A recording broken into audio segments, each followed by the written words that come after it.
안녕하세요. 청취자님 더 딥 다이브입니다.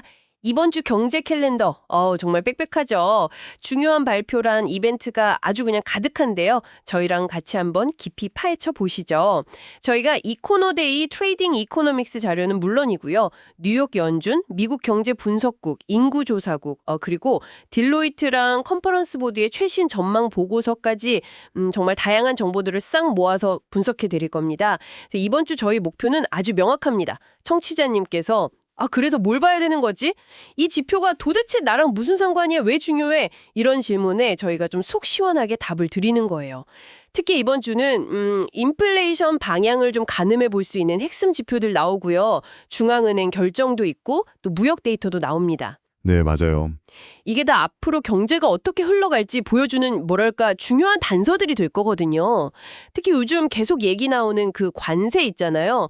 이 이슈가 경제 전망에 어떤 영향을 줄지 또 이번 주 발표되는 지표들이랑은 어떻게 연결되는지 이걸 좀 집중적으로 살펴보겠습니다. 자, 그럼 월요일부터 시작해 볼까요? 주 초반, 월요일인데 벌써부터 좀 봐야 할 게 많네요. 미 동부 시간 기준으로 오후 3시에 소비자 신용 지표가 나오고요. 또 뉴욕 연준의 소비자 인플레이션 기대치 조사 결과 이것도 나오네요. 네, 그렇죠. 단기 국채 입찰도 있고요. 맞다. 중고차 가격 동향도 있고요. 이 지표들이 왜 이렇게 시작부터 중요할까요? 바로 그 소비자와 인플레이션에 대한 첫 번째 신호탄이라고 볼 수 있기 때문입니다. 소비자 신용은 가게가 지갑을 열 여력이 얼마나 있는지, 또 실제로 열고 싶어 하는지 이걸 보여주는 거죠. 7월 데이터 보니까 전달이나 예상치보다 신용 증가폭이 좀 줄어들 것 같아요. 예상치가 73.7억 달러인데 이전엔 101억 달러였거든요. 컨센서스는 한 85억 달러고요. 좀 줄어드네요. 네, 이게 소비자들이 조금씩 몸을 사려고 있다 이런 신호일 수 있습니다. 그리고 뉴욕 연준의 그 인플레이션 기대치 있잖아요. 8월 예상치가 3.1%인데 이게 실제 물가만큼이나 연준이 아주 예의주시하는 지표예요. 왜 그렇죠? 기대치인데. 사람들이 앞으로 물가가 계속 오를 거다 이렇게 생각하면 그게 또 실제 인플레이션에 영향을 미치거든요. 그래서 중요합니다. 그리고 중고차 가격. 이것도 팬데믹 이후에 인플레이션의 주요 원인 중 하나였기 때문에 계속 지켜봐야 하고요. 단기 국채 입찰 결과는 정부의 단기 자금 조달 비용을 보여주는 거고요. 그러니까 월요일 데이터만 봐도 벌써 소비 심리랑 물가 압력에 대한 어떤 힌트를 얻을 수 있다. 이런 말씀이시군요. 네, 맞습니다. 해외 쪽에서는 중국 8월 무역 수지나 독일 산업 생산 데이터도 나온다고 하던데 이것도 좀 봐야겠네요. 글로벌 경제 분위기 파악 차원에서요. 그렇죠. 특히 중국 수출입 데이터. 수출은 전년 동기 대비 4.4%, 수입은 1.3% 증가가 예상되는데 이게 글로벌 수요가 어떤지, 또 중국 경제 회복 속도가 어떤지를 가늠하는데 아주 중요한 지표가 될 수 있습니다. 네, 화요일로 넘어가 보겠습니다. 오전 10시 트레이딩 이코노믹스 기준으로요. 미국 소기업 낙관 지수, NFIB라고 하죠. 이게 발표되고요. 또 오후 2시에는 비농업 부문 고용 지표의 연간 수정치가 나온다고요. 이건 좀 생소한데요. 연간 수정치? 네, 먼저 NFIB 지수부터 보면요. 8월 예상치가 100.3으로 이전 100일보다는 조금 낮아졌는데 그래도 여전히 긍정적인 수준으로 평가됩니다. 이게 미국 경제의 진짜 허리라고 할 수 있는 소기업들의 체감 경기를 보여주는 거거든요. 이분들이 경기를 어떻게 보느냐에 따라서 고용이나 투자가 확 달라질 수 있죠. 그렇군요. 그리고 그 비농업 고용 수정치. 이게 정말 중요할 수 있습니다. 왜요? 뭐가 그렇게 중요한가요? 트레이딩 이코노믹스 자료에 따르면요. 지난 발표치 대비해서 무려 81만 8천 명이나 하향 조정될 가능성이 제기됐어요. 네, 마이너스 81만 8천 명이요? 네, 만약 이게 진짜 현실화된다면 우리가 지금까지 알고 있던 과거 노동시장의 강도, 그 평가가 완전히 달라질 수 있습니다. 생각했던 것보다 훨씬 약했을 수도 있다는 거죠. 와, 마이너스 81만 8천 명이면 정말 어마어마한 숫자인데요. 이거 연준 판단에도 엄청 큰 영향을 미치겠는데요. 그렇습니다. 연준이 금리 결정할 때 고용시장 상황을 진짜 중요하게 보잖아요. 네네. 근데 과거 데이터가 이렇게 크게 수정된다면 현재 상황에 대한 해석도 당연히 달라질 수밖에 없겠죠. 그리고 3년 만기 국채 입찰 결과도 중기적인 자금 조달 비용이랑 시장 수요를 보여주는 지표니까 같이 보시면 좋습니다. 자, 이제 주의 중간 수요일입니다. 이날은 생산자 물가지수 PPI가 핵심이네요. 오후 12시 30분 발표 예정이죠? 네, 맞습니다. 그 외에도 도매 재고 최종치, 주간 원유 재고, 주택담보대출 신청 건수, 10년 만기 국채 입찰. 와, 발표가 정말 많네요, 수요일도. 네, 8월 PPI, 이게 도매 단계, 그러니까 기업 간 거래에서 물가 압력이 어떤지를 보여주는 지표입니다. 이게 보통 시차를 두고 소비자 물가, CPI에 영향을 미치기 때문에 뭐 CPI의 그림자다 이렇게 불리기도 하죠. 아, CPI의 그림자. 네, 그런데 이번 8월 PPI 상승률이 좀 심상치 않습니다. 전월 대비 0.9% 상승이 예상되는데 이전 달은 0.3%였고 시장 예상치도 0.4%였거든요. 0.9%요? 이전이나 예상치보다 훨씬 높은데요? 네, 그렇죠. 근원 PPI도 마찬가지예요. 전월 대비 0.9% 상승 예상인데 이전은 0.3%였고요. 만약에 진짜 예상대로 이렇게 높게 나온다면 인플레이션 압력이 다시 확 강해지고 있다. 이런 신호로 해석될 수 있어서 시장이 좀 긴장할 수 있습니다. 야, 그러니까 기업 단계에서는 물가 상승 압력이 아직 상당하다는 거군요. 이게 그럼 다음 날 나올 CPI에도 영향을 줄 수 있겠네요. 네, 그럴 가능성이 있죠. 다른 지표들은 어떤 의미가 있을까요? 도매 재고나 뭐 이런 것들요. 도매 재고는 7월 최종치가 나오는데 전월 대비 10.1% 증가 예상이고요. 기업들이 수요를 어떻게 예측하고 재고를 관리하는지 보여줍니다. 만약 예상보다 재고가 적다, 그러면 수요가 예상보다 강했거나 아니면 기업들이 재고 쌓는 걸 좀 꺼려했다 이렇게 볼 수 있겠죠. 주간 원유 재고는 뭐 국제 유가로 바로 연결되는 거고요. 주택담보대출 신청 건수는 9월 5일 마감주 기준으로 마이너스 1.2%던데 금리 변화에 주택시장에 얼마나 민감하게 반응하는지 보여주는 바로미터입니다. 오늘은 정말 하이라이트인데요. 소비자 물가지수 CPI가 발표됩니다. 오후 12시 30분이죠. 네. 같은 시각에 주간 신규 실업수당 청구 건수도 같이 나오고요. 그리고 유럽중앙은행 ECB의 금리 결정도 예정되어 있네요. 그렇습니다. 8월 CPI는 이번 주 가장 중요한 지표라고 해도 과언이 아니죠.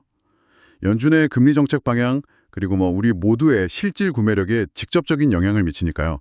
변동성이 큰 식품이랑 에너지를 제외한 근원 CPI랑 전체 헤드라인 CPI 둘 다 중요합니다. 예상치는 어떻게 나왔나요? 트레이딩 이코노믹스 예상치를 보면요. 근원 CPI는 전월 대비 0.3%, 전년 대비 3.1% 상승 예상이고요. 헤드라인 CPI는 전월 대비 0.2%, 전년 대비 2.7% 상승으로 예상되고 있습니다. 일단 전년 대비 상승률만 보면 이전 달보다는 소폭 둔화되는 걸로 보여서 인플레이션이 점진적으로 안정되고 있구나 이런 그림을 그려볼 수는 있어요. 다행이네요. 하지만 수요일 PPI 결과가 만약 예상보다 높게 나온다면 이 CPI 결과에 대한 불안감이 확 커질 수도 있습니다. 그렇겠네요. 전날 PPI가 높게 나왔는데 CPI가 예상대로 둔화된다고 해도 이게 진짜 둔화되는 건가? 하고 시장이 좀 안심하기 어려울 수도 있겠군요. 네, 맞아요. 그런 심리가 작용할 수 있죠. 주간 실업수당 청구 건수는 어떻게 봐야 할까요? 실업수당 청구 건수는 9월 6일 마감주 기준으로 23만 7천 건 정도 예상되는데요. 이게 노동시장 상황을 가장 빠르게 보여주는 지표입니다. 최근 수치를 보면 이전 주나 예상치보다 약간 낮게 나왔고 4주 이동평균도 조금 줄었어요. 이건 노동시장이 여전히 꽤 견조하다 이걸 시사하는 거죠. 이건 화요일에 발표될 그 고용 수정치 결과랑 같이 종합적으로 판단해야 합니다. 네. 그리고 ECB 금리 결정은요? ECB 금리 결정은 유로존 경제와 통화정책 강형을 보여주죠. 글로벌 금융시장이나 환율에도 영향을 크게 미치고요. 현재 시장은 금리 동결을 예상하고 있습니다. 예금금리 2%, 기준금리 2.15% 유지요. 근데 사실 금리 자체보다는 기자회견에서 어떤 발언이 나올지 그게 더 중요할 수 있습니다. 앞으로 어떻게 할 건지에 대한 힌트를 주니까요. 네. 이제 한 주를 마무리하는 금요일입니다. 오후 2시 미시간대 소비자 심리지수 잠정치가 나오고요. 메이커 휴즈 원유 시추 공수 그리고 영국의 GDP 데이터 같은 것들이 발표되네요. 네, 미시간대 소비자 심리지수 9월 잠정치 예상은 57로 이전 58.2보다는 조금 내려갔습니다. 소비자들이 현재 경기를 어떻게 느끼고 또 미래를 어떻게 전망하는지 이걸 보여주죠. 특히 같이 발표되는 인플레이션 기대치, 이게 중요합니다. 1년 기대치는 4.8%, 5년 기대치는 3.5%로 예상되는데요. 만약에 소비자 심리는 위축되는데 인플레이션 기대치는 여전히 높다. 이러면 그 스태그플레이션 우려가 다시 고개를 들 수도 있어요. 아, 그렇군요. 심리는 안 좋은데 물가는 오를 것 같다고 생각하는 거니까요. 네, 원유 시추 공수는 앞으로 에너지 생산 활동이 어떨지 보여주는 가늠자 역할을 하고요. 영국의 7월 GDP는 전월 대비 0.4% 성장 예상인데 다른 주요국 경제 상황을 파악하는 데 도움을 주겠죠. 네, 이렇게 한 주간의 주요 지표들을 쭉 훑어봤는데요. 와, 정말 정신없는 한 주가 될 것 같습니다. 네, 정말 그렇죠. 이제 이런 단기적인 데이터들을 좀 더 큰 그림에 맞춰볼 필요가 있을 텐데요. 딜로이트나 컨퍼런스 보드 같은 기관들의 최신 경제 전망 보고서를 보면 저희가 지금까지 살펴본 이런 흐름들을 어떻게 해석하고 있는지, 특히 그 관세라는 변수, 이걸 어떻게 보고 있나요? 아, 이게 아주 흥미로운데요. 두 기관 모두 관세 정책의 불확실성, 이걸 2025년과 2026년 경제의 핵심 변수로 딱 꼽고 있습니다. 딜로이트의 6월 보고서 기본 시나리오를 보면요. 평균 관세율이 올라간다. 예를 들어 중국산의 50%, EU산의 20% 이렇게 가정을 했을 때 이게 현실화되면 경제 성장을 제약할 거라고 봐요. 2025년 하반기에 1.4%, 2026년엔 1.5% GDP 성장률 정도로요. 성장을 제약하고 또 뭐가 있죠? 물가 상승 압력도 높이고요. 2025년 4분기 근원 PCE 물가 상승률을 3.6%로 예상하더라고요. 그리고 실업률 상승도 유발해서 2026년엔 4.6%까지 오를 수 있다고 보고요. 결국 이렇게 되면 연준의 금리 인하 시점도 2025년 4분기로 늦춰질 거다 이렇게 보고 있습니다. 그러니까 관세가 부과되면 물가는 오르고 성장은 둔화되고 그래서 연준이 금리를 내리기 어려워진다. 뭐 이런 그림이군요. 네, 딱 그겁니다. 8월에 나온 컨퍼런스 보드 보고서도 비슷한가요? 네, 기본적인 방향은 비슷합니다. 컨퍼런스 보드도 관세가 2025년 하반기랑 2026년 초 성장에 부담을 줄 거라고 봐요. 다만 조금 다른 점은 관세 정책이 일단 확정되면 오히려 정책 불확실성 자체는 좀 줄어들 수도 있다 이렇게 보고요. 또 감가상각 가속화 같은 다른 재정 정책 인센티브가 기업 투자를 어느 정도 지지할 수도 있다. 약간 이런 복합적인 분석을 내놓고 있습니다. 약간의 긍정적인 측면도 있을 수 있다. 뭐 긍정적이라기보다는 다른 요인들이 상쇄할 수도 있다는 거죠. 연준 금리 인하 시점은 이쪽도 비슷하게 12월쯤으로 예상하는데요. 만약 노동시장이 예상보다 확 나빠진다 이러면 9월이나 10월에도 인하할 가능성은 열어두고 있습니다. 두 보고서 모두 관세가 경제에 미칠 부정적인 영향을 경고하면서도 그 강도나 다른 요인들과의 상호작용에 대해서는 약간 시각차가 있는 셈이네요. 네, 그렇죠. 그럼 이번 주 발표되는 CPI나 PPI 같은 실제 데이터가 이런 전망 시나리오들의 현실화 가능성을 가늠하는데 아주 중요한 잣대가 되겠군요. 정확합니다. 예를 들어서 이번 주 CPI 상승률 전년 대비 2.7% 예상인데 이게 만약 딜로이트가 연말 기준으로 예상한 근원 PCE 3.6%보다 훨씬 낮게 나온다. 그러면 관세로 인한 인플레이션 우려가 좀 과도할 수 있겠구나. 이런 해석이 나올 수 있겠죠. 반대로요? 반대로 수요일 PPI 상승 압력이 예상보다 강하고 이게 CPI로 빠르게 전이되는 모습이 보인다. 이러면 관세 부과했을 때 인플레이션 충격이 생각보다 더 클 수 있겠다. 이런 우려가 커질 겁니다. 그리고 월요일의 소비자 신용이나 금요일의 미시간 소비자 심리 지수 같은 건 소비자들이 진짜로 얼마나 위축되고 있는지 보여줄 거고요.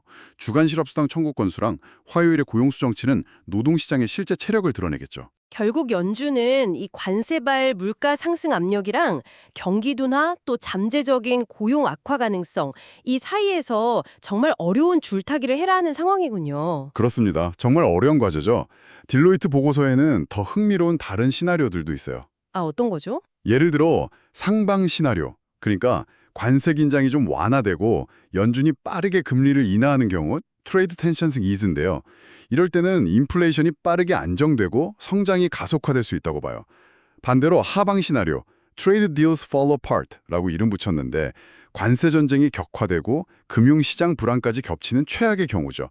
이럴 때는 2025년 말에 경기 침체에 진입하고 실업률이 6%까지 치솟을 수도 있다 이렇게 경고합니다. 와, 상방과 하방의 차이가 엄청나네요. 네, 현재 경제가 정말 얼마나 다양한 경로 앞에 놓여 있는지를 잘 보여주는 대목이죠. 자, 그럼 오늘 내용 한번 정리해 보겠습니다. 청취자님께서 이번 주 꼭 주목하셔야 할 핵심 포인트는 이겁니다. 첫째, 물가의 방향을 보여줄 CPI와 PPI. 특히 예상치랑 실제 결과가 어떻게 다른지, 그리고 PPI 압력이 CPI로 얼마나 또 어떻게 이어지는지 이건 꼭 보셔야 합니다. 네, 둘째, 노동시장의 진짜 모습. 이걸 보여줄 주간 실업수당 청구 건수랑 특히 화요일의 고용수정치, 이거 정말 중요합니다. 네, 맞아요. 셋째, 소비자의 체감 경기를 나타내는 미시간대 소비자 심리지수, 인플레이션 기대치도 같이요. 넷째, 글로벌 통화 정책의 흐름을 읽을 수 있는 22 금리 결정.